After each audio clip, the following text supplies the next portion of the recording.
I had been the least important person in the Iron Hall for 3 years, which suited me well enough, because it meant I could say anything I liked so long as I only said it to myself. And I said a great deal to myself. I was 22 that winter, a woman grown by any pack law you cared to name, and the sum total of my importance was this. I carried the ash out before the fires were lit, and I carried the water in after. And in between I scrubbed the long gallery above the war hall on my knees until the grey stone went the colour of bone. Nobody looked at me. That is not a complaint. An invisible woman hears everything, and I had learned that a person who is never looked at is free in ways a Luna never is. So I talked. Inside my own skull, where it was warm and no one could send me away for it. I named things.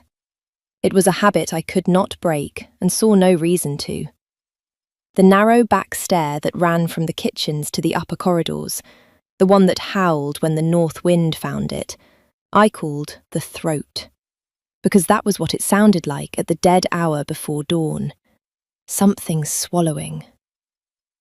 The fat grey cat who ruled the buttery, I called the magistrate. The King's War Council, which met in the hall below my gallery and went in circles for hours, I called, privately and with great affection, the wheel that goes nowhere.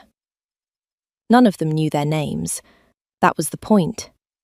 A named thing is a thing you have decided to keep, and I kept them all in the one place that was only mine. The morning it began, I had been sent to the North Chapel. Nobody used the North Chapel. It was the oldest room in the fortress, older than the hall itself, a low stone cell where the founders had done whatever grim founding business required a room with no windows.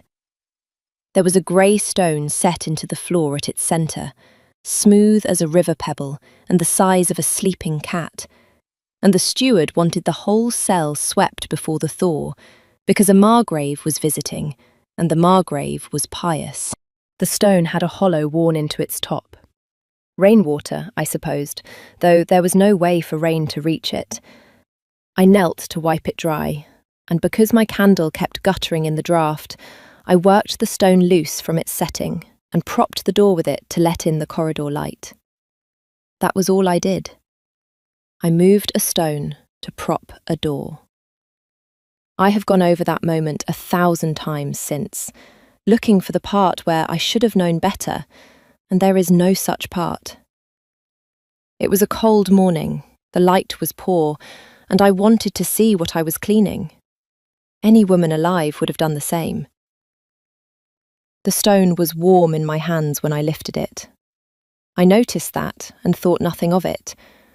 I set it against the door, finished the cell, and went to scrub my gallery. And by the time the War Council filed in below me, I had forgotten the chapel entirely. The king came in last, as he always did. I had better tell you about him, since he is the reason you are still listening. Alaric of the Iron Territories was the strongest wolf alive, and he wore it the way other men wear a heavy coat, as something that kept the weather off and bent his shoulders both at once. He had ruled since he was 19, which is too young to rule anything, and it had set into his face the particular stillness of a man who had learned early that every door he opened, someone walked through to die. The court was terrified of him. The court adored him. The court could not have told you the difference, and neither, I think, could he. I watched him through the gallery rail, the way I watched everything, from above, unseen, free. The council took their seats. Einar, his beater, unrolled a map of the eastern passes. The wheel began to turn.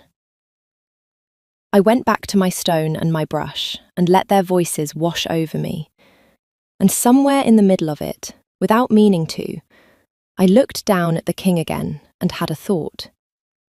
I had seen him once before dawn, you understand. Weeks earlier. I had come up the throat with the ash bucket and found him alone in the dark hall.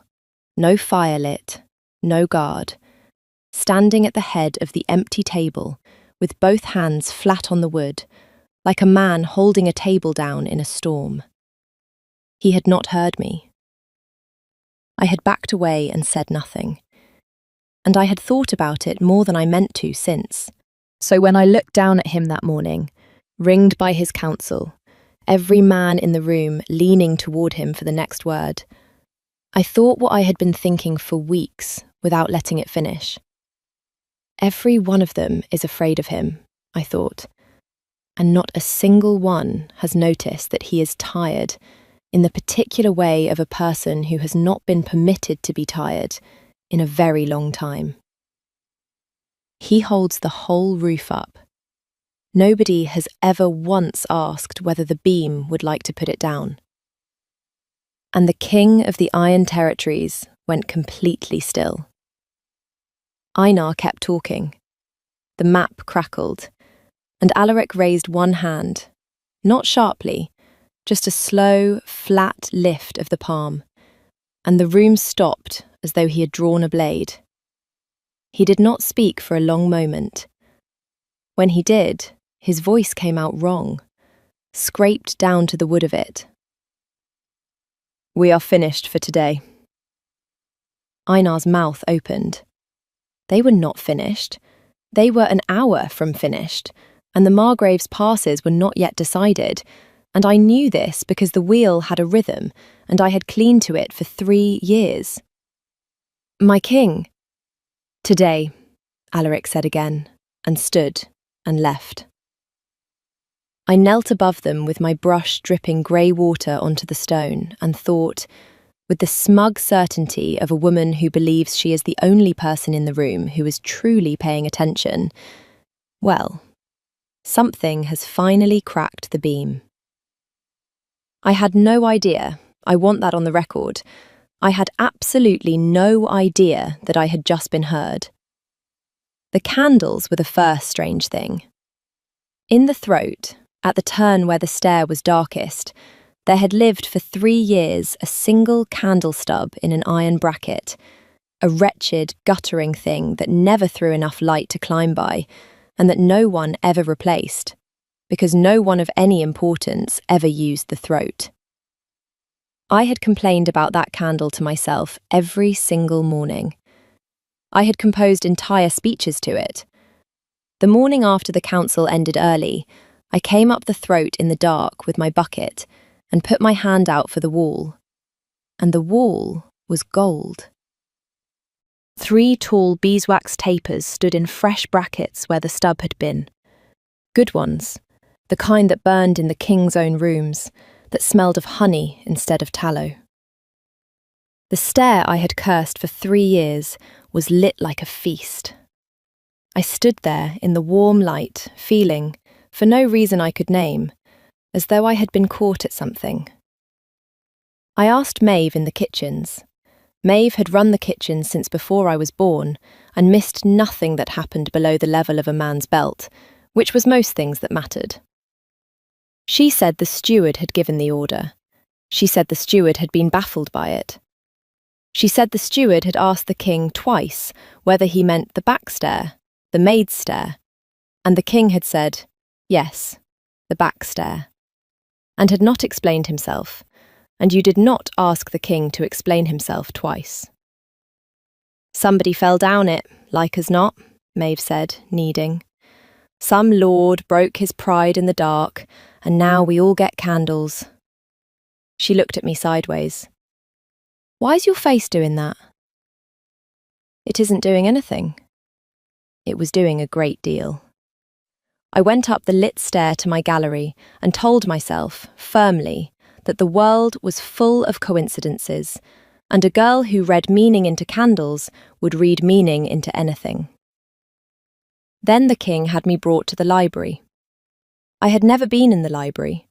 It was his room more than the throne room was, the place he went when the holding up got too heavy, I had decided, from the way the guards spoke of it in lowered voices. A page came for me at midday, with the message that I was to attend the king in the library, and the page looked at me as though I might be in a great deal of trouble, and so did everyone I passed on the way, and so, I will be honest, did I. He was at the long table when I came in, a book open in front of him that he was not reading. He did not look up at once. I stood inside the door with my hands folded and my chin level and waited, because I had decided on the way down that whatever this was, I would not let it see me flinch. He spoke to the book. "You may sit." "I'll stand, if it please you." That made him look up. I will tell you what I noticed, because noticing is the only thing I have ever been good at. I noticed that he had set the book down very carefully when I spoke, the way you set down a cup you have only just realised is full to the brim. I noticed that he looked at me as though he were checking something against a list he could not show me. And I noticed, this is the part I turned over for weeks afterward, that he looked faintly, unmistakably, like a man bracing to be insulted by someone he had decided he would let insult him. He turned a page he was not reading. "You clean the north gallery." "And the throat, the stair, the back stair," I corrected myself, because the word had slipped out and I did not expect a king to have any notion what the throat was. Something moved across his face. Gone before I could name it. "You will keep the library now." He closed the book at last. "It needs keeping. The last man let the damp into the eastern shelves." It did not need keeping. I could see from the door that it was the best kept room in the fortress. But you do not tell the strongest wolf alive that his pretext is thin. So I inclined my head and said I would be glad to. And I was halfway to gladly retreating when he spoke again, low, almost to himself. "It is warmer in here than the stair." I stopped. I had not said one word about the stair being cold. I had thought it. I had thought it that very morning, climbing the newly golden throat, that for all the pretty candles the wind still came through like a knife, and the king's library was probably the only warm room in this whole stone heart of a fortress, and what I would not give to keep one warm room. I had thought it, I had not said it. "Yes." I made myself hold his eyes. "It is." He held my eyes a beat too long, and then he let me go. If you have stayed with me this far, stay a little longer, because the next part is the part I still cannot tell without my hands going cold, and I would rather not tell it alone. If this story has its hooks in you, you know where the bell is. Ring it, and come back to me. Now, the library.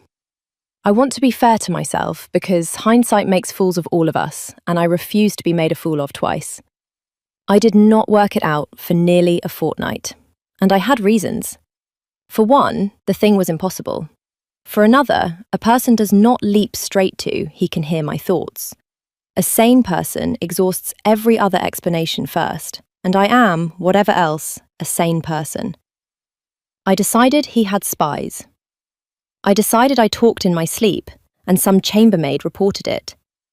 I decided I had said things aloud without knowing, the way lonely people do, and he had simply overheard me in a corridor.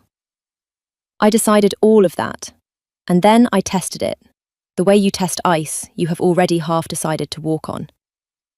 We fell into a kind of rhythm, the king and I. I kept his library, which is to say I moved books an inch to the left and dusted shelves that held no dust. And he came to it more and more, to read the books he did not read. And we did not speak of anything that mattered, and we spoke, somehow, for hours. He was, and I did not have the word for it then, so I will give you the one I found later. He was fighting something. Badly. He would say a thing warm enough to startle us both, and then spend the next quarter hour being twice as cold to make up for it. He would do something kind and then look furious about it, at himself, never at me. Once he reached the high shelf for a book I could not have reached in a year of trying, and set it by my hand without a word, and then stood at the window with his back to me, as though he had committed a crime. I thought he was a strange and lonely man who had decided, for reasons of his own, to be strange and lonely at me. I did not entirely mind. I had been invisible for 3 years. Being someone's strange and lonely habit was, God help me, a promotion. And then Lady Ingrid came to the library, and the floor of the whole thing tilted. Lady Ingrid was cousin to the king's late mother, and had spent the years since arranging the future like furniture. She had a niece, Yrsa, pale and well-trained and silent, whom she intended to make Luna, because an alliance with Yrsa's father's holdings would close the eastern passes the council kept circling. Ingrid was not a stupid woman. Stupid women are easy. Ingrid was patient and exact, and she had noticed, before I had let myself notice it, that the king had begun spending his afternoons in a library with a maid. She came in while I was shelving. She did not look at me. I was beneath looking at. But she spoke to the king in the bright, carrying voice the highborn use when they mean a servant to hear. "They are saying in the hall," she said, "that the king has taken an interest in the help. I told them it was beneath you. I do hope I was not made a liar." I kept shelving. Inside my skull, where it was safe, I thought, she has a face like a locked box and a voice like the key turning, and she has come here to see whether I will flinch, and I will sooner swallow the dust off these shelves than give her that. Alaric set down his book. "Lady Ingrid," he said, "the maid keeps my library better than the last 3 men I trusted with it. If the hall wishes to gossip about my shelving, the hall has too little to do, and I will find it work." It was not warm. It was nothing a court could pin to him, but Ingrid's eyes flicked, just once, to me, the beneath looking at. And I understood that she had heard, under the cool words, the thing the king himself did not yet know he was saying. And I understood that she had decided, in that one flick of the eyes, that I was a problem to be solved. She left. The king looked at the door she had gone through for a long time. He watched the door she had gone through. "She means to be rid of you," I gathered. "I will not let her." I should have felt grateful. What I felt, standing there with a book in my hands, was the cold, clean certainty that something was very wrong. Because no king in the history of the world has ever spent this much trouble on the woman who carries his ash. Why? Not a question. A door I was opening to see what came through. And Alaric, who could hold a war council in his fist, who had not flinched at the door Ingrid slammed. Alaric looked at me with the expression of a man at the top of a stair that has just turned into the throat, and could not answer. I went up to my old gallery that night, the way you go back to a thing that used to be simple. I sat on the cold stone in the dark, above the empty war hall, and I thought it all through. Every candle, every reached book, every warm thing he had said and flinched from, the stare he should not have known the name of, the cold he should not have known I felt. And because I am a thorough woman, I ran the only test that could not lie. I sat in the dark, alone, no one within 3 floors of me, and I thought, as clearly and deliberately as I have ever thought anything. If you can hear me, Alaric, you are going to have to do something about it. Because I am not going to spend the rest of my life pretending I do not know. Nothing happened.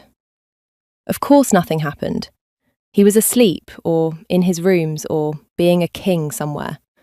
And I felt absurd. And I climbed down the throat in the gold candlelight, feeling like a woman who had asked the moon a question. He was at the bottom of the stair. He had a cloak thrown on over his nightclothes, and his feet were bare on the cold stone, and he had clearly come at a run. And he stood there in the candle glow I had cursed, and he had answered, breathing as though he had carried something heavy up several flights, and he looked at me with his whole armour gone. "I can hear you," he said. "I have been able to hear you since the morning you moved the stone. I did not know how to tell you. I do not know how to stop." The world went very quiet and very loud at once. Every thought I had had since the North Chapel arranged itself in front of me in a long, bright, humiliating row. Every name I had given things, every dry remark I had made about the wheel that goes nowhere, every complaint about the candle, and here my stomach dropped through the floor, every soft and unforgivable thing I had thought about him without ever meaning a living soul to know. The tired beam, the held door, the warm room I would not give up. He had heard all of it. "How long?" I said, and my voice came out steadier than I had any right to. "Since the stone. The council, the first day. You stopped the council because you said a true thing about me," he said, "that no one has said in 11 years, and you said it to yourself, and you did not even know you were saying it, and I could not sit in that room another moment with my heart in my throat in front of 40 men." I sat down on the bottom step. It seemed the only sensible thing to do. He lowered himself to the cold floor across from me, a king sitting on the ground in the maid's stair, and he told me the rest of it. The stone in the North Chapel was old, older than the hall, a hearing stone, the founders had called it, set there as a punishment for a king of the first line who had wanted to know his people's hearts.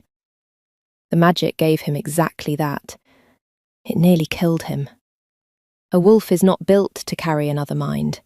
The founders sealed the stone and warned that whoever woke it would bind the first ear to hear its silence, and that the first ear, always, in any hall, would be the strongest wolf alive.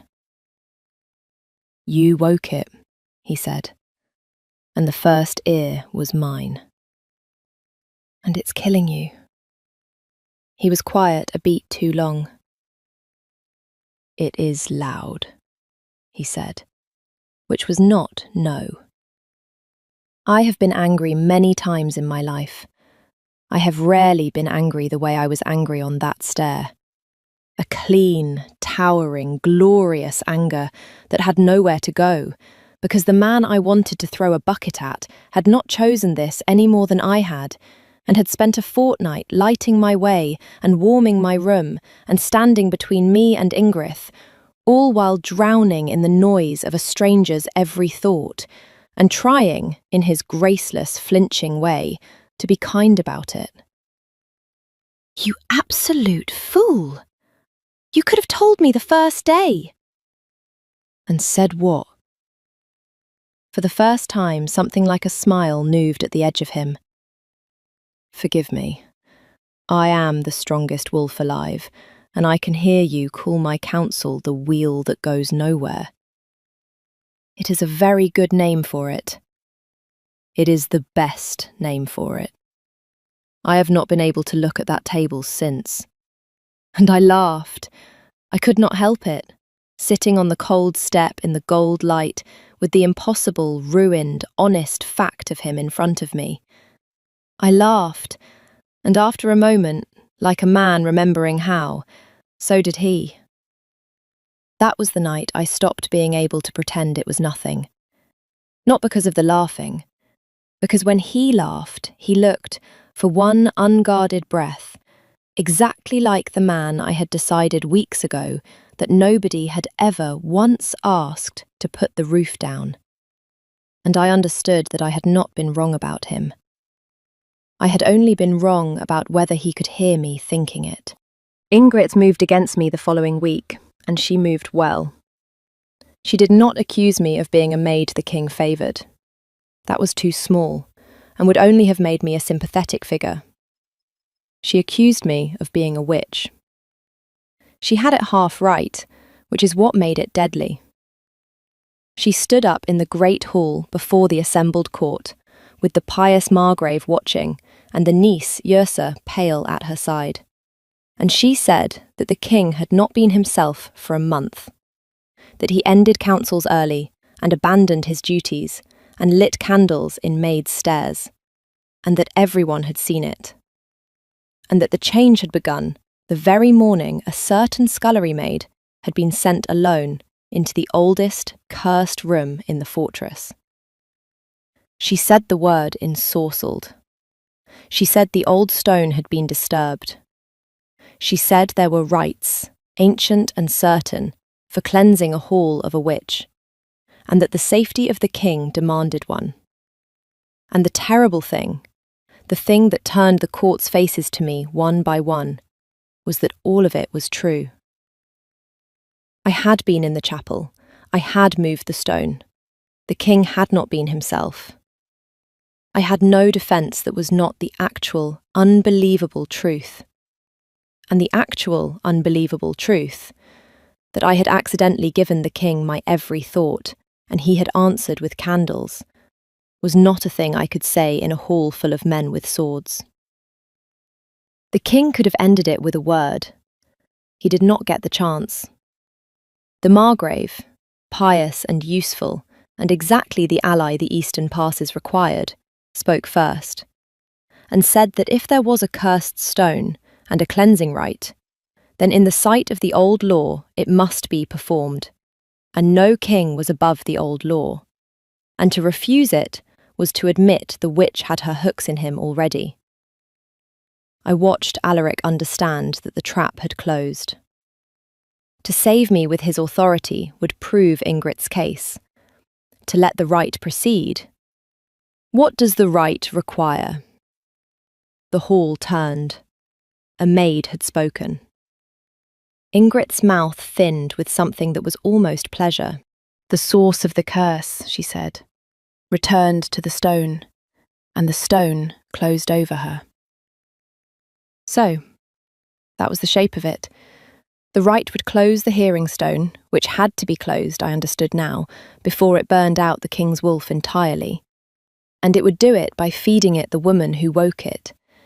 Ingrid got her cleansing, her niece got her throne, the king got his mind back, and I got the founder's cold, dark cell with a stone over it, neat as a locked box. She was, I had said it myself, not a stupid woman. I'll do it. The whole hall, including the king, said no, his loudest of all, on his feet now, the armour back on and useless. But I had already done the only thing left to a woman with no rank and no defence, and one good test left to run. I had thought, where only he could hear me, the stone has to close or it kills you. I am the only one who can close it. Let me do the brave thing in front of all these people, Alaric, and then come and get me out, because I have just found one warm room, and I am not finished with it yet. His face did the thing it had been trying not to do for a month. They took me down to the North Chapel at dusk, the court trailing behind to witness, Ingrid at the front, the Margrave murmuring the old words from a book. The grey stone sat in its setting where I had returned it. They made me kneel at it and put my hands into the worn hollow, and the priest of the rite began, and the cold came. I have no good words for the cold. It was not the cold of winter. It was the cold of the founder's punishment, of old magic that had been told to wait in the dark and was glad, at last, to be fed something living. It drove up through my hands and into the long bones of my arms and reached for the warm centre of me, and the stone began, faintly, to take. I felt my thoughts thinning, going pale, the way the candle in the throat had gone pale before someone replaced it. I gripped the edge of the setting where it had cracked, and the cracked stone bit my palm, and I welcomed the blood because pain was warm, and the cold was trying to tell me I had never been warm in my life. It would have closed over me. I want you to understand that. The rite was real, and it was working, and I was going under. What Ingrid had not accounted for, what no one in that cell had accounted for, because none of them knew the curse ran two ways, was that the king could hear me. And what he heard, as the cold took the top off my thoughts, was a woman trying very hard, for his sake, to be brave about dying, and failing, at the very end, to keep the fear out where he could not hear it. He came across that cell like a wolf, and he put his hands into the hollow over mine. "It binds to the strongest ear," he said, to the priest, to the Margrave, to Ingrid, to the whole witnessing court. "It always has. You have been trying to close it over the wrong person." And he gave the stone what it truly wanted. Not the maid who woke it, the wolf who had been carrying it. The cold turned on him like a tide, and I felt it leave my bones and pour into his, and I felt him take it without a sound, the way he took everything, alone, where no one had ever once offered to help. That was the part Ingrid got wrong, and it was the part I would not allow. I did not let go of his hands. "No," I said out loud, to the cell, to the magic, to the founders rotting in their old dark. "Not alone. He does not do the next thing alone." I held on, and I let the cold come back into me, half of it, the share that was mine, and I matched him breath for freezing breath with my bleeding hand locked over his in the hollow of the stone. And between the two of us, the strongest wolf alive and the least important woman in his hall, we were enough to close it.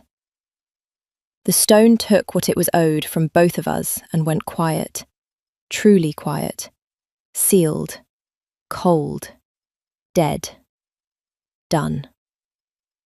I came back to myself on the chapel floor, with his cloak around me and his hands chafing warmth back into my ruined palm, and his voice saying my name over and over, like a man who has just learned the word. The court was still there. The Margrave was white, and Lady Ingrid was already talking, already turning it, already saying that this proved the bewitchment, that the king had thrown himself onto a cursed stone for a maid before the eyes of the whole. "Lady Ingrid." I got my feet under me. I was bleeding and frozen, and I had a king's cloak dragging in the dust, and I had never in my life felt more like standing. The hall went quiet, for me the way it went quiet for him, and I understood at last that being heard and being feared are nearer kin than anyone admits. "You said the curse changed him a month ago." The hall had gone quiet for me, and I used it. "You are right, it did. For 11 years this man held up your roof alone, and not one of you ever asked him whether the beam was tired. A stone made him hear one person who noticed, and you called it witchcraft, because the only thing your kind cannot forgive is being seen to need." I let that sit in the cold cell. The stone is closed. There is no witch. There is only a woman who moved a rock to prop a door, and a king who would rather take the cold himself than let her carry it. If that is bewitchment, my lady, then I pity every man you have never once enchanted. Nobody said anything. Yrsa, the pale niece, was looking at her aunt with an expression I had never seen her permitted to wear. The Margrave closed his book, and Alaric, on his knees on the chapel floor, bleeding and frozen and free of the loudest thing he had carried in 11 years, began, helplessly, to laugh. And the strongest wolf alive, laughing on the ground in front of his entire terrified court, did more to undo Ingrid than any words of mine. He stood. He took my unbroken hand, and in front of the Margrave and the court and the locked box of a woman who had tried to feed me to the dark, he said the thing he had been unable to say in a warm library with no one listening.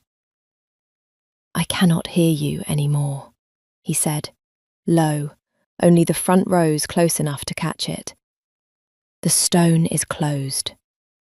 I will never hear another thought of yours as long as I live." His mouth did the unguarded thing. I find I am going to have to ask, every day, like an ordinary man. I have never wanted anything so much in my life.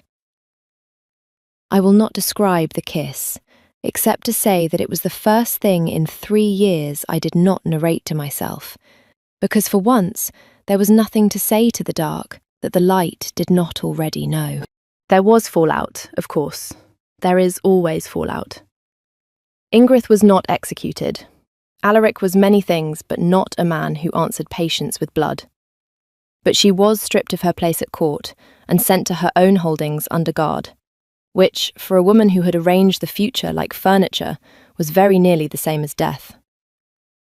The Margrave, to his credit, decided that a king willing to die on a stone for a kitchen maid was a king worth an alliance after all, and the eastern passes closed without anyone marrying Yrsa, who went home looking, for the first time, like someone who had been let out of a locked box of her own. The court did not transform overnight. There were whispers. There were lords who could not look at me, and lords who looked at me too long, and a beater named Einar, who took 1 entire month to stop calling me the maid, and another to start, very stiffly, calling me my Luna, as though the words might bite him. But the candles in the throat were never let go out again. It is a year now, near enough, since I moved a stone to proper door. I keep the library still. I refuse to give it up. It is mine, the warm room I would not surrender. And now it is ours, and Alaric reads in it the books he actually reads, while I move others an inch to the left out of pure habit. The council still meets in the hall below the gallery. I have heard him, more than once, on the edge of calling it the wheel that goes nowhere, in front of Einar, and catch himself, and look up at the gallery, where I am usually not, and grin like a boy. He cannot hear me. He will never hear me again. And I have watched him learn, this whole long, ordinary year, to do the thing the stone did for him by force. To notice. To read the small, specific, true things off a person's face the way I have always read them, because I had to, because no one was ever going to ask. He is bad at it, and getting better. He asks me what I am thinking 8 times a day, like an ordinary man, like he promised. And most days I tell him, and some days I make him work for it, because a woman is entitled to keep 1 or 2 things in the place that is only hers. Last week, the wind found the throat at the dead hour and made the old swallowing sound, and Alaric, half asleep, said into the dark, "The throat is loud tonight." My word, my private name, the one I gave a cold stare 3 years before he knew I existed, a word the stone took from my head and gave to his, and then took away again forever. He had remembered it, on his own, like an ordinary man. I lay there in the warm and did not say anything, because some things you keep for the dark, and this one I am keeping for myself. That is the whole of it. The curse I woke by accident, the king who heard everything and answered with candles, the locked box of a woman who called it witchcraft, and the warm room I would not give up.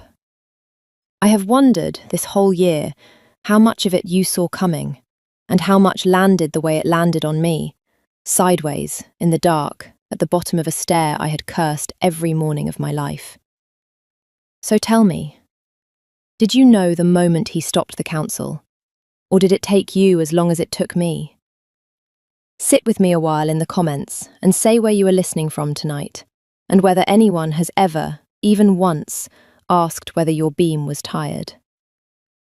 If this found you and warmed a cold room, stay, light the bell, keep the candle, and I will have another story for you when the wind comes back down the throat. Stay warm. I will be here.